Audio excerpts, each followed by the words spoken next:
Baby, I'm a gangster too.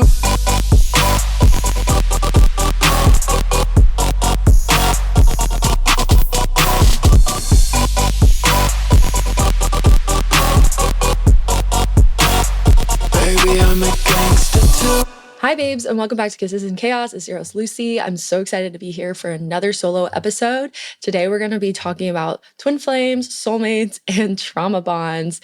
I think there's a lot of us that have toxic relationships and we're like, oh, this is my twin flame though. Like, it's my twin flame. But it's more than likely a trauma bond.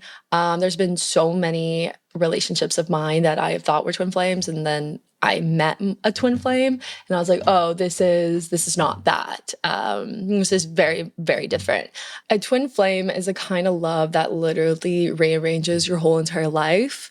It doesn't feel new. It feels like deja vu, like fate, obsession, divine timing, destiny. Like, it just feels so euphoric. You could be really passionate and toxic with somebody and that could literally just be a trauma bond, not a twin flame. It's like a kind of love that's like, oh, I've known you before. Like, we've been together in past lives. But the thing about twin flames is just because it feels cosmic and like destiny, it doesn't mean it's always healthy. So we're going to be talking about the differences between a twin flame, which is the mirror, a soulmate, which is the home, and a trauma bond, which is the addiction. Because when you're in it and you're with somebody and it feels so intense, it can feel like all of them at the same time.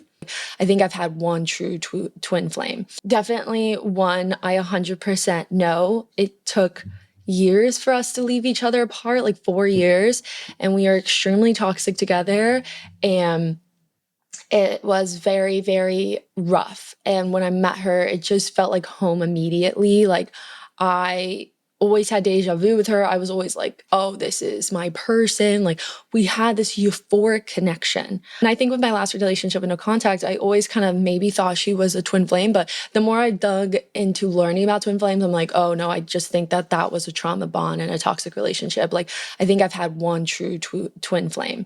And right when I met her, it was just like a euphoric connection. Like, me and no contact, like when I met her, I kind of didn't even really like her. I was very avoidant, but it wasn't like this instant connection. I never really had deja vu with her. But with this other person, it was like this euphoric destiny feeling. Was it extremely toxic? Yes. Extremely toxic. That was my relationship that I was getting abused in, mentally, physically, all over. But you know, she had drug issues. Every time she would be sober, we were like perfect, but then she had like this demon inside of her. So that's why, like, it was just twin flame over soulmate. A twin flame really feels like you're being pulled towards someone, like you energetically cannot let them go. It's not slow, it's not logical, it's not getting to know them. It's instant recognition. A twin flame love feels like you've been there before. You don't know them, but you do know them, and it's bigger than yourself. Twin flames can truly make you fucking insane. It's just intensity, chemistry, and urgency to always want to be with that person. Because a twin flame doesn't just bring love, it brings an awakening within you. They reflect your attachment wounds, your insecurities, your shadows, your coping patterns. They really show you all the parts of you that you try to avoid. And that's why it feels so overwhelming, but also so intense. A twin flame doesn't just love you, they expose you. A twin flame is not the one that stays, it's the one that's supposed to wake you up. It took, guys, 4 years for me and this person to stop fucking with each other. And even since then, recently she actually hit me up to hang out. And, you know, as tempting as that is, because we did have very good sex, like insane sex, you know, it's just like, you put me through a lot of shit. And even though I know her heart, like, she basically texted me and she's like, I found God. And I've never stopped thinking of you, and I just want to see you, and whatever. So that was crazy. But guys, it's been almost like 10 years since we've called it quits. And it's just like crazy that she's still that we're still connected in some ways.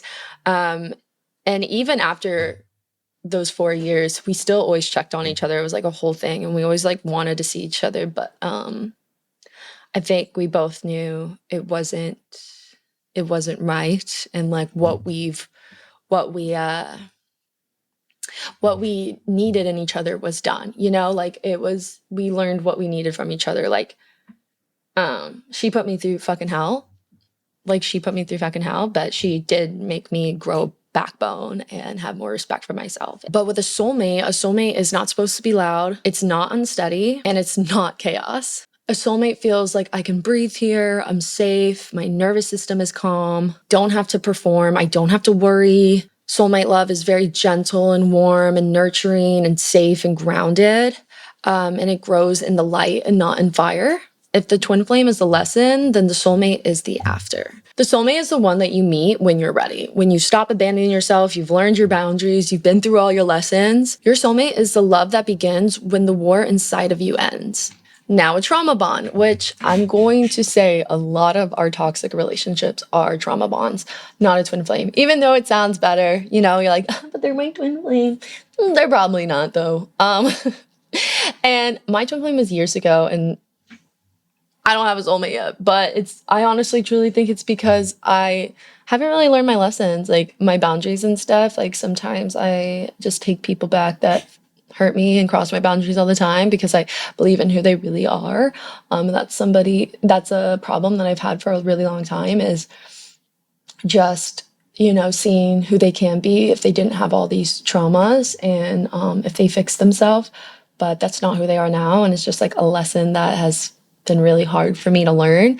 And I think because I'm autistic and ADHD, and I also like have this career, I don't really get a lot of chances to really connect with people on a deeper level.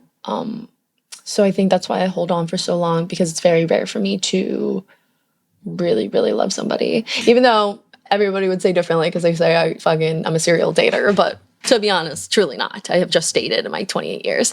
But anyways, back to trauma bond. A trauma bond will feel exactly the same as a twin flame at first.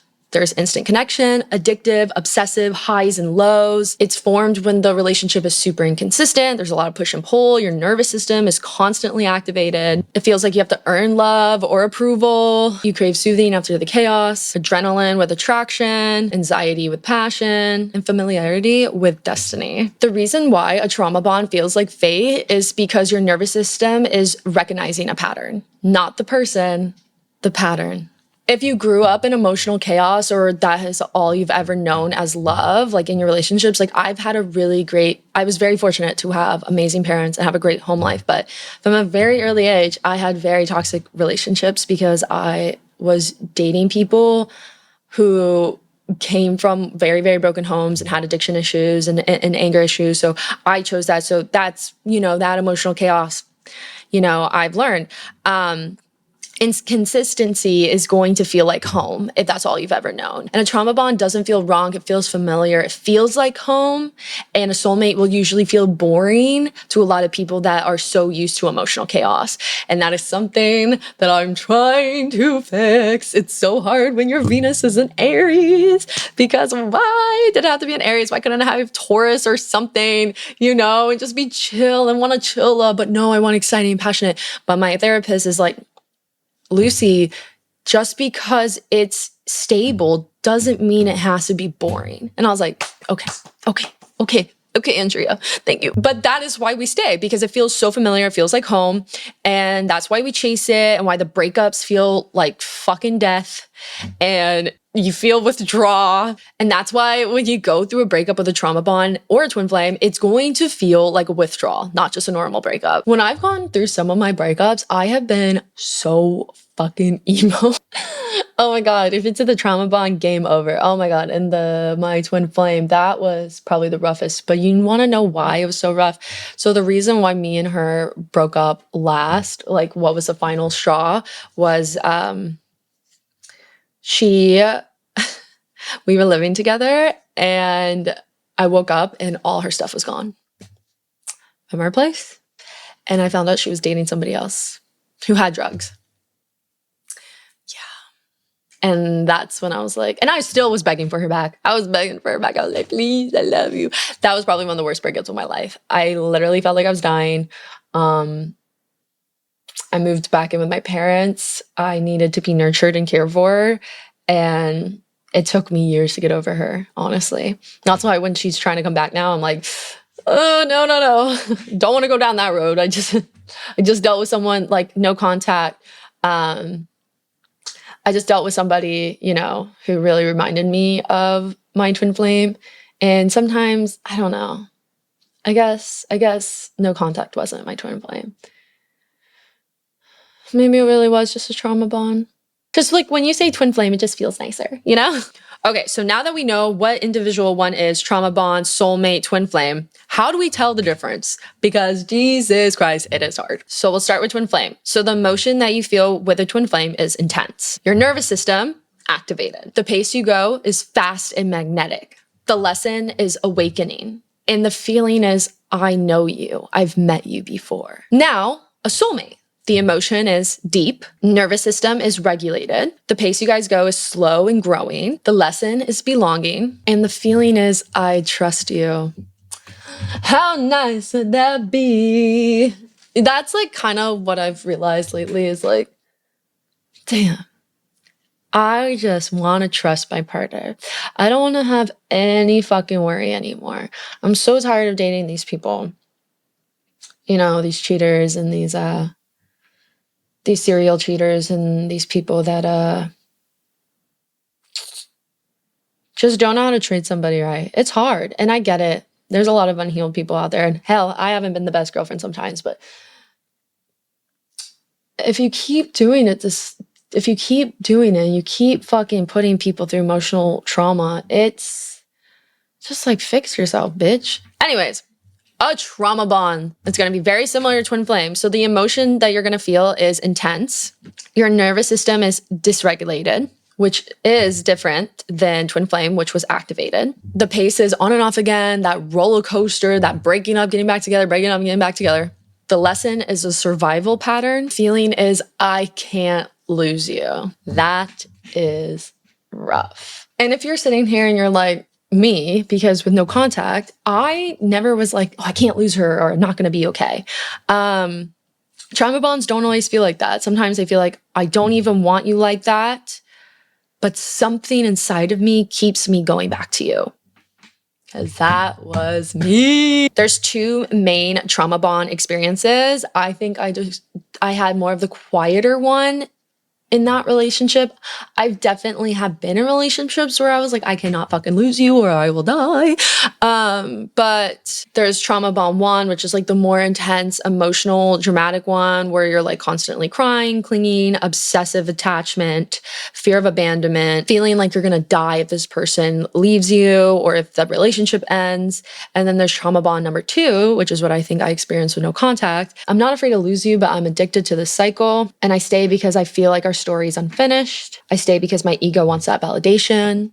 I don't want to see you with anybody else. I stay because I don't want to face myself. And I think that one really sticks out to me because I always said, I think I said in last week's episode, like, she is one of my favorite distractions. She makes, because it's so chaotic with her, she makes my life seem like my other stuff, like career, all this other stuff, family, friends, seem less intense. So yeah, so it's like more like, okay, well, if that distraction's gone, you have to like face everything else.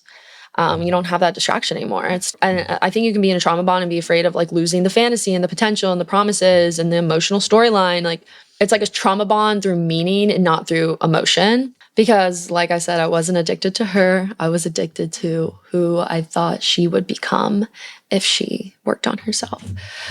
And the heartbreak of a twin flame and a trauma bond is going to feel like a death, very much in different ways, because, you know, when you're so dependent on somebody in a trauma bond or in a twin flame where you felt like you known them, it's really hard to fucking just have that disappear. That's why I think a lot of people just go back and forth because it feels there's comfortability in chaos.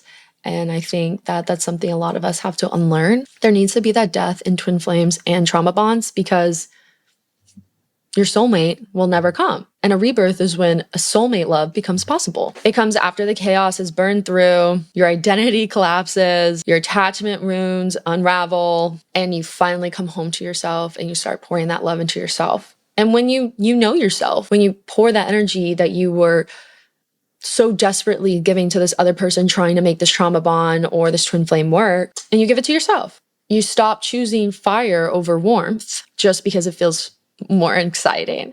Because trust me, I struggle with that so much. And you stop choosing intensity over intimacy, and you stop choosing chaos over love. But when all you've had are these trauma bonds, or if you've experienced a twin flame, if you've experienced a twin flame, it's really hard to, and I think because I experienced that so early, it really set me up for disaster, for getting lots of trauma bonds since then, because anytime I'm with somebody stable, I am like, this is boring, I'm over it. Like, it's not exciting. It's not like this passionate love. And not even like, every time I'm with somebody stable, since it's not those highs and lows of like a toxic relationship, a twin flame, or a trauma bond, it feels so boring. And that's just because my nervous system is being regulated and isn't dysfunctioned or activated.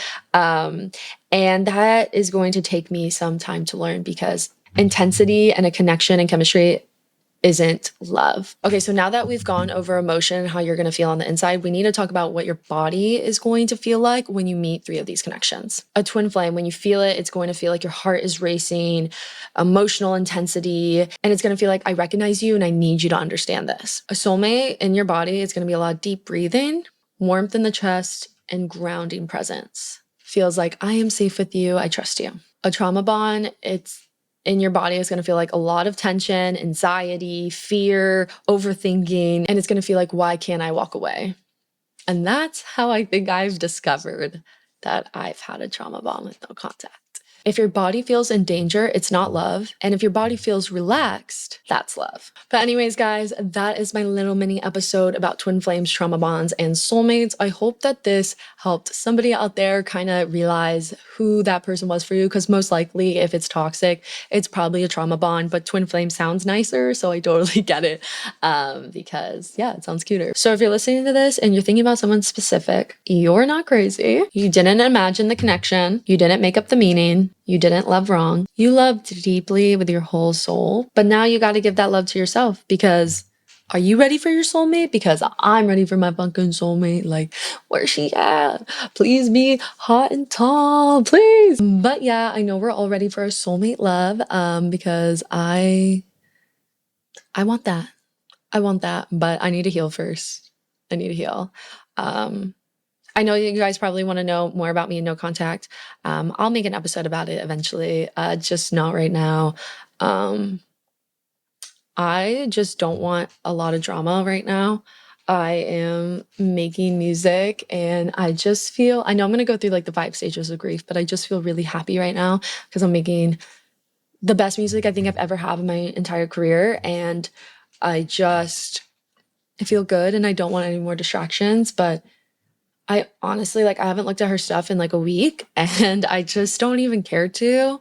I don't want to see her thirst traps. I don't care. I want to keep my head low, do my TikToks, do my TikToks, do my podcast, stream, play Fortnite, and make music and tour. That's all I care about right now. I'm actually stoked because I actually have a couple weeks off, so I can really hone in on this album.